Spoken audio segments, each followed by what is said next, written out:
Okay, so let's start our class today. So last time we talked about the random variables in complex. So it's complex random variables, and it has its covariance matrix and cross correlation matrix.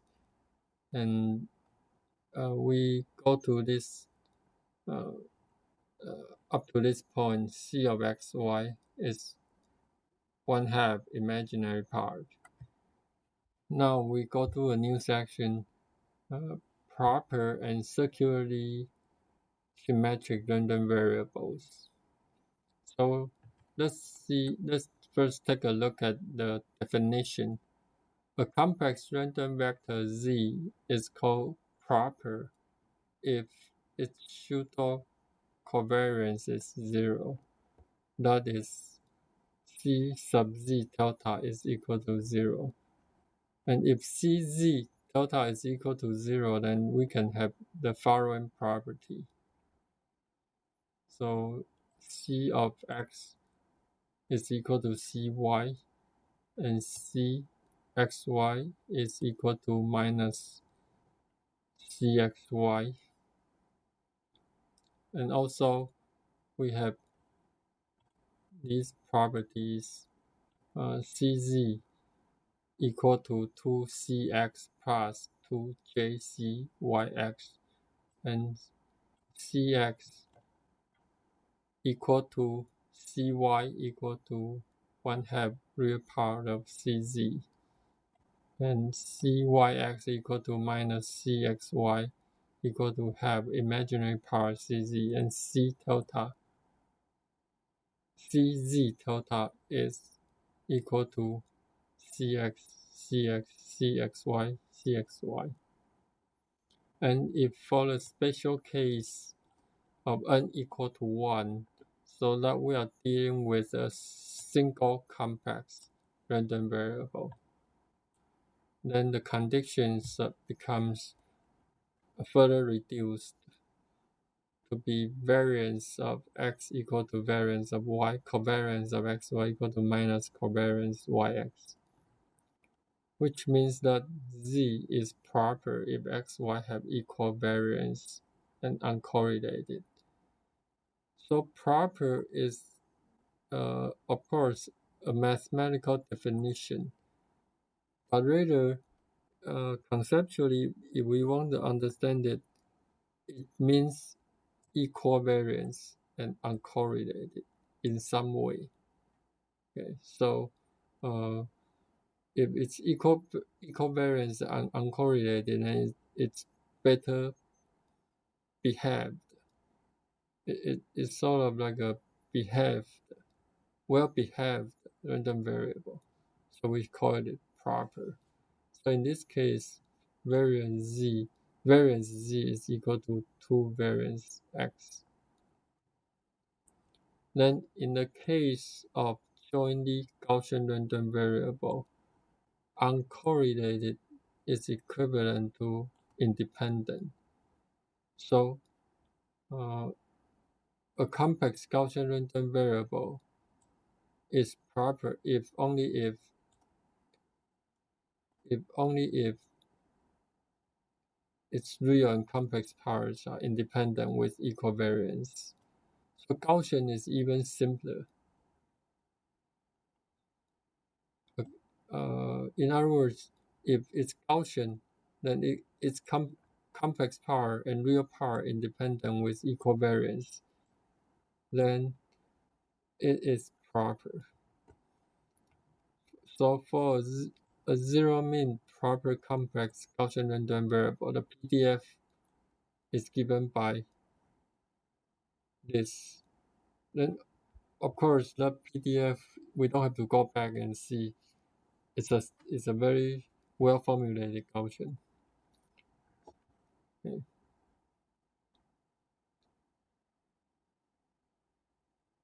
And here is a terminology. Hermitian means if A is equal to AH. Skew Hermitian if it's AH is minus A. Okay. So if the complex random vector Z is equal to x plus y is Gaussian, meaning that x and y are jointly Gaussian, and we have this distribution Pz equal to Pz delta equal to 1 over 2 pi n determinant Zz 1/2 E equal to this. Okay, and where m is the mean vector. So it can be shown that in the special case where Z is a proper n-dimensional complex Gaussian with mean and non-singular covariance method, its PDF is written this way. So this is just like multivariate Gaussian. Let's just think that way it's a multivariate Gaussian. A complex random vector Z is called circularly symmetric or circular if rotating the vector by any angle does not change its PDF. In other words, a complex random vector Z is circular symmetric if Z and exponential j theta multiplied by Z. So if we just draw it out, it will look like, notice that this E J Z is in fact it's a scalar. It's a scalar. So it shifts each element by a phase Z. It shifts the element by a phase Z. So you imagine that you have a scalar E J Z multiplied by Z. Z is a vector. So if that vector multiplied by this is element wise multiplication. And in other words, each element in Z is shifted by this theta. And its PDF unchanged, has unchanged. So have the same PDF. Then we will see that it's zero mean and proper. Circular, then it's zero mean and proper. In other words, Ez is equal to 0 and EZGT is equal to 0. Then we can further see that if Z is a zero mean proper Gaussian, then Z is circular. So if it's a zero mean proper, then it's circular. In other words, whatever you do, change your phase or change the direction of the Z vector, its PDF is still the same. So in other words, for complex Gaussian random variable, being zero mean and proper is equivalent to being circular. But this will not be always true for non-Gaussian. Okay. So we can also see that if Z is a proper complex vector, any affine transformation that is affine transformation is kind of a linear transformation. It's a linear transformation in a vector format, which we call affine transformation.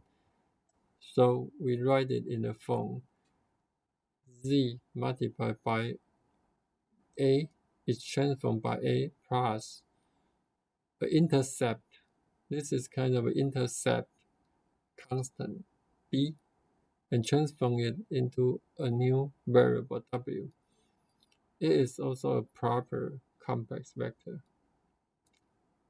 And linear combination or affine transformation of Gaussian is Gaussian. So if Z is Gaussian, then W is Gaussian.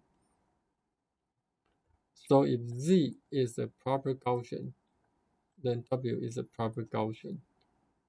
Okay, so here are properties in which that relates proper and circular and uncorrelated, etc. Those properties are related uh, if they are Gaussian. And then those properties are preserved in terms of affine transformation. Affine transformation. So that's the idea in this. So yeah, I think that's uh, a bit uh, complicated formulation and properties about Gaussian process. No, about Gaussian random variables, and it is described by those relationships. And then next section we talk about random processes. So random process, or sometimes we call stochastic process, random signals, are fundamental in the study of communications. Modeling information source, we use it to model information source, communication channel, and require a good understanding of random process and techniques for analyzing them. So here we are going to talk about some properties for random process. Okay, so now we go to page 67. The mean mxt and the autocorrelation function of random process xt. Let's think this way. You have a graph that describes a process that is xt, and this is xt, and xt is what? Xt is a random process, and the randomness can be in any way. It can be arbitrary. It can be something like this, or it can be close to zero, but its behavior is random. Its behavior is random. And for each time instant, if you take a look, for example, t1, if you take a look, it's a random variable. Okay, so it's a random variable in the time domain, and it continues to realize itself with time, with the progress of time. That is called a random process. Okay, so we are going to define some metrics for random process. So if you take the expectation of xt, then we call it, as I mentioned, if you for each time instant you take a look, you always see a random variable. So of course, then you can take a expectation for that xt, and we call it mxt, and you can take the expectation of xt1 multiplied by x conjugate t2, take the expectation, and it's going to be rx t1 t2. Okay. So that's called this is the mean and autocorrelation. The cross correlation function of two random processes xt and yt is defined by x1t multiplied by y conjugate t2 rxy t1 t2. Okay, so what does it mean exactly? If you have a random process, you are actually taking this time instant t1 and then this time instant t2. You are trying to take an expectation of them, meaning that you are trying to draw a relationship between them and see how they are related, right? They are how much they are related. So that's called, there's a word, correlation. Okay, correlation. You you you want to know that random process at this time instant, its relationship with this time instant. Of course, the relationship is stat, stat, stat, statistical. It's not deterministic. It's statistical. And the word auto meaning self, self, self. So it's taking relationship of T1 and T2 with itself, as opposed to, if you see here, we have a cross, meaning uh, cross different processes. So for example, you have this x1 t,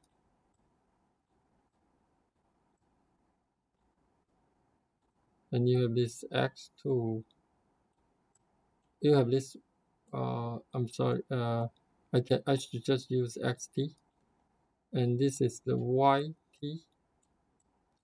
So what you are doing is you're trying to x t1, so you have this t1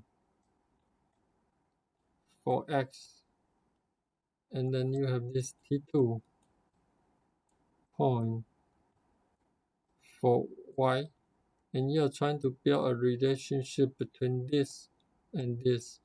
They are not only cross different processes, they also cross the time domain.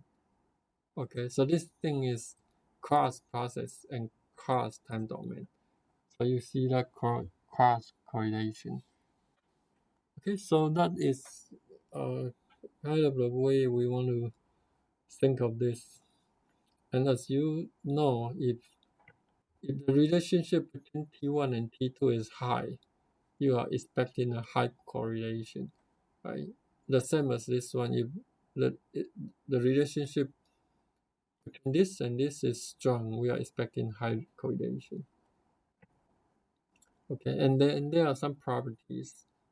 Rx T2 T1 is Rx T1 T2. So if you just reverse the direction T1 T2 as opposed to T2 T1, then you're sort of exchanging the direction of this correlation, and you get a conjugate. So this is called Hermitian. For cross correlation, we have this. If you just T1 T2 and also x and y are changed, so you're doing this y uh, T2 and x conjugate T1, conjugate T1. So you have this r y x T2 T1 equal to r conjugate x y T1 T2. So you have this property. Okay,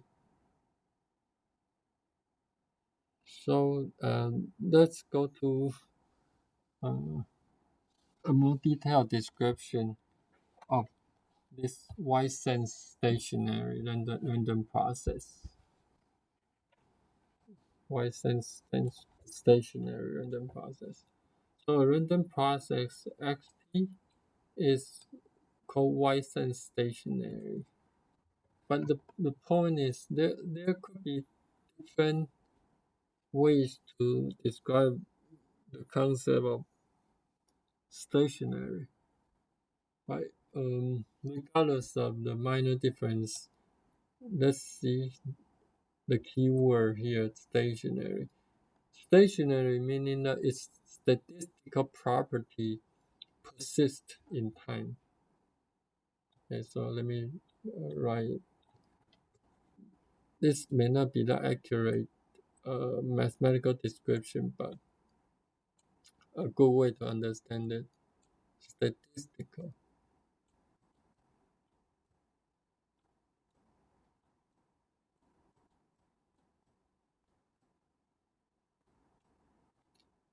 property.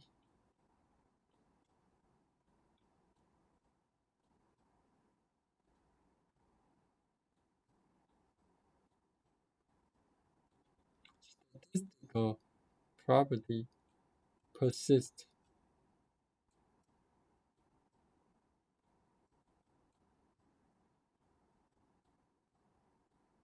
in time domain. Okay, conceptually, let's see it this way. Okay, so then you may wonder, what do we mean by statistical property? So we'll see.